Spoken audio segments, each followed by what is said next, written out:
Alan Turing, one of the founders of computer science, a key figure in breaking the German military codes which did so much to help the Allied war effort in World War II, without doubt, one of the great scientific minds of the 20th century. But could it be that a mistaken belief in the occult played a role in his death? It's a very disturbing question, and it's come to my mind quite recently for the following reason. Over the last few months, there's been a great deal of excitement about artificial intelligence, ChatGPT, WALL-E, all that kind of stuff. So it made me think I should go back to Turing's 1950 paper in the journal Mind, in which he discusses the question of whether a machine can think.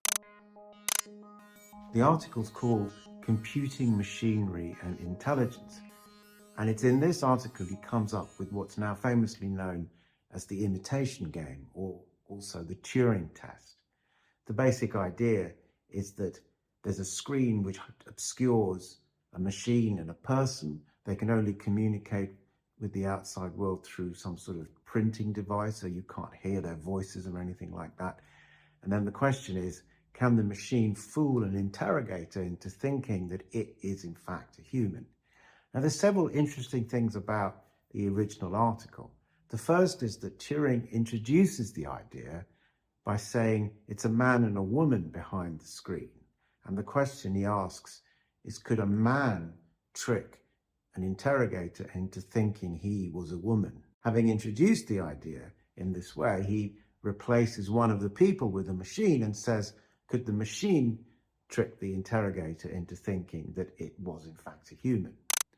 The Turing test is an iconic idea which has permeated into popular culture. A version of it is featured in the film Blade Runner. There's of course the famous film with Benedict Cumberbatch called The Imitation Game. Turing's paper is incredibly prescient. He raises the possibility of a machine convincingly writing sonnets, which of course ChatGPT can now do. He talks about machine learning and how that might work. And he makes this extraordinary prediction. I believe, he says, that at the end of the century, the use of words and general educated opinion will have altered so much that one will be able to speak of machines thinking without expecting to be contradicted. Now, by this point, Turing had spent several years thinking about and working with computers. And given his intellect then, it's not surprising that he makes such extraordinary predictions about how the technology will develop. But imagine the shock I felt when I came across a section in the middle of the paper that isn't talked about very much. It's part of a longer section in which Turing considers objections to the idea that machines can think. The section that's really disturbing is what he calls the argument from extrasensory perception. And this is the argument he gives the most credence to. Turing essentially says that because of the occult, because of ESP, and specifically the four kinds he identifies, telepathy, clairvoyance, precognition, and psychokinesis, these are the things, he says, that computers will not be able to successfully persuade us they can do. It's extraordinary that Turing gives credence to nonsense like this. In the paper he writes, the statistical evidence, at least for telepathy, is overwhelming. No, it's not. Why does he even think that? If Turing's misplaced belief in the occult was just a small part of his paper, well, we could just ignore it or say, well, he had one or two lacunae in his vision, everybody does, let's just move on. But there's another aspect of the story which is quite disturbing. Some years ago, in 2011, I co-produced a documentary for Channel 4 about Turing. And in the film, we interviewed the two surviving daughters of his psychiatrist.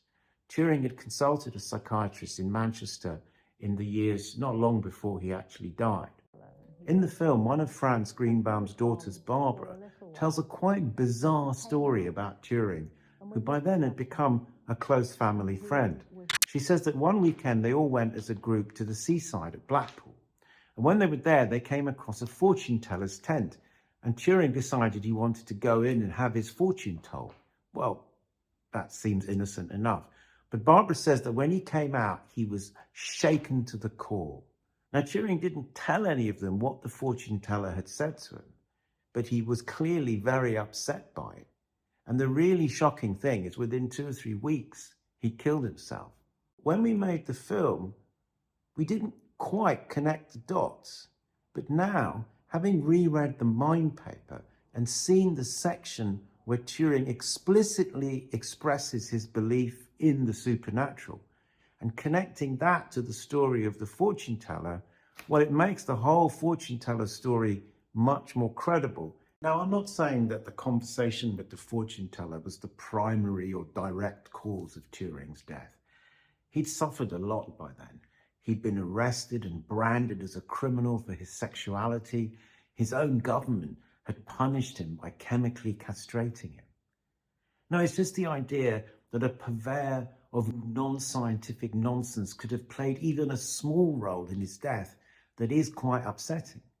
It brings to mind Steve Jobs and the way he denied himself proper medical treatment for 9 months when he was diagnosed with pancreatic cancer, preferring instead to seek remedies from the world of alternative medicine, none of which worked.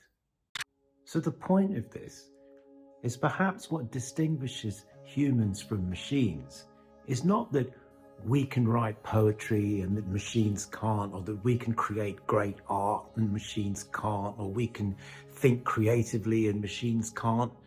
No, the real difference may be that we have a great capacity to believe things that simply aren't true.